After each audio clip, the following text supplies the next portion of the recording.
Silksong, the follow-up to the incredible Smash Metroidvania hit of Hollow Knight, has just released.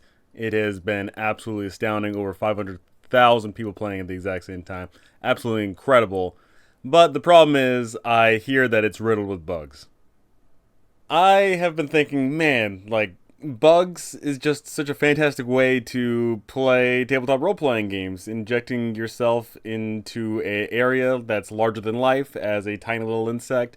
It allows for a lot of fun nuance, a lot of variance, a lot of great things, and thankfully there is a solution to that.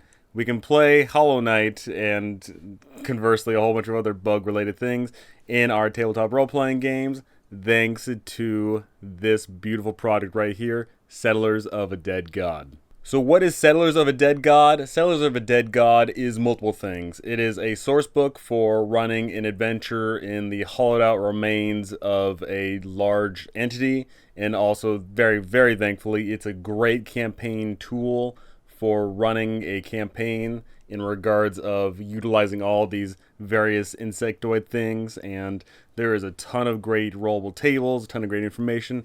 We're going to be looking at some of that right here. So, first and foremost, this book is filled with a whole bunch of fan-freaking-tastic art. I mean, just look at the stuff. It's absolutely incredible. It's absolutely evocative. It lets you know that these are, insects, but they are humanoid in nature. They make do with what they got. They have to create these civilizations. And also, very importantly, is they're doing all of this inside the remains of a dead god. And we get tons of great information about that. What are we doing here? What is the land of the dead god? And what is the size of the dead god? What are we looking at here? Once again, looking at all these random tables here. So much great stuff. The idea behind this game is that you can create this as a hex scroll. You can create this as a point buy. There's a lot of great things you can do with it.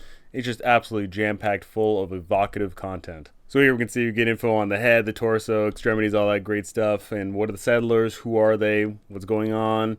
Just, so much frickin' good stuff here. We can see here that there are cities in this land. We got Testus, the frontier town. We've got Dens, the city on a tooth. And then what's going on in that town? Okay, we roll before here. There's several important buildings have collapsed. That adds a little bit to the nuance of the variety. I roll an 8. A criminal gang attempts to take control of the city. Adding fuel and fire to your campaigns. Absolutely great stuff. Another great town here is Myria, capital of the Larva Kingdom, and there's a huge arena that goes on, and apparently the stadium is absolutely massive, like 80,000 spectators at once. Like, that's awesome. But once again, one of the highlights of this product is just the amount of detail that it gives you, but also very importantly is all these rollable tables and information for you to create your own thing. We get information on how to create your own city. Where is the city located? Who is the leader? Other characteristics of the city. Just immediately, just quick little stuff like that really helps cement this product to be just an absolute full package. Now, beyond, of course, the cities where the hustle and bustle is, one of the main draws of this campaign adventure area is that you're exploring out to the rest of this large body. What's the interior of the dead god like? As you explore around, what are you seeing? What are you smelling? What are the sights? How do you equip yourself? What are the places of safety? What's going on? Who is in here? The sight, the sounds, the smells, just also incredible stuff here. Once again, just rollable table after rollable table to really help you flesh out the area.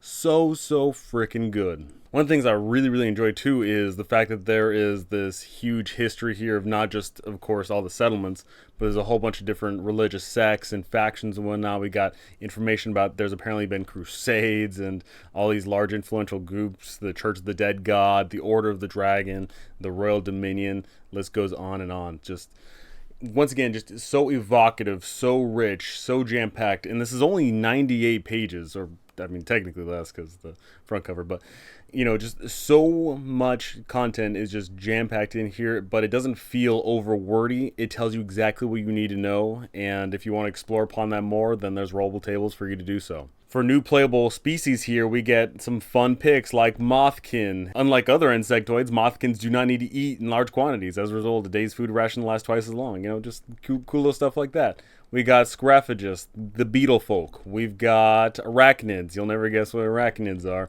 We've got bee folk. Bee folk are so incredibly cute.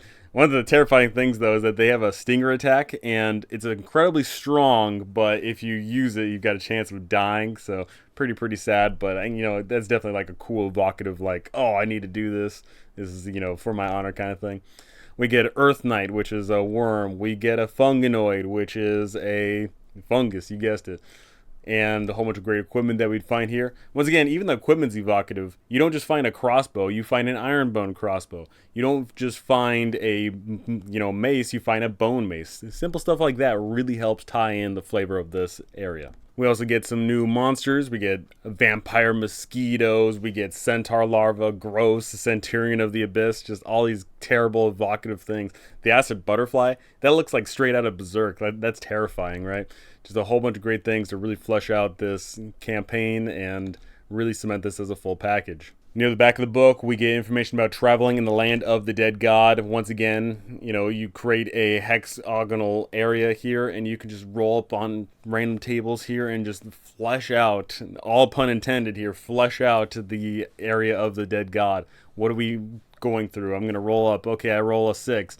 It's a lake of nails. All right, what do we encounter here? You encounter an NPC plus an area effect. And then, oh, hey, we see here area effects. We see that, oh, there's a dense fog for NPCs. Oh, hey, a crusader who disappeared hundreds of years ago. Just so much you can do with this. And it's just oh so fantastic, oh so simple to read, oh so good to use. And it's just oh so great. And then finally, near the back of the book here, we actually get an introductory adventure in regards of the Horn of the Goliathus Regius. Basically, the idea behind this starting adventure is that the church is looking for a holy artifact that belonged to a crusader beetle oh so long ago, and the artifact is the horn of the beetle, and the beetle had visions of the god long ago, and now they believe they have found where it is, and you have to go and travel through, and you go through this beautifully articulated map. Oh, so freaking good. I really can't express enough how simple, easy, fun, and awesome this product is to use. And if you want to run a Hollow Knight Silksong sort of adventure with insects and exploring a weird, creepy world that has been unexplored, then definitely check this out. Cell of the Dead God. It's just such a complete package all around. It's got a little bit of everything for everybody, and very importantly it is not your traditional adventure, right? Like, I feel like so often we're getting a lot of products that just tread upon the same ground in regards of exactly where this place is, where it's going, where it's heading, which I think is perfectly fine. That fits into a lot of people's campaigns, so you can just pick a product and use it whatever. But this right here, if you pick this up, this is not something you would just like throw into a campaign traditionally. This is probably something that you run it at wholesale as is.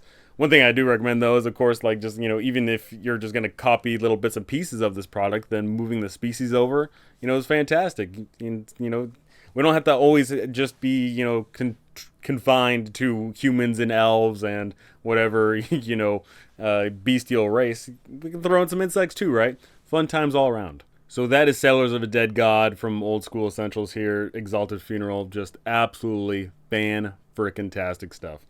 I certainly want to see more. I love it. I love how complete it is. I love how free-form it is.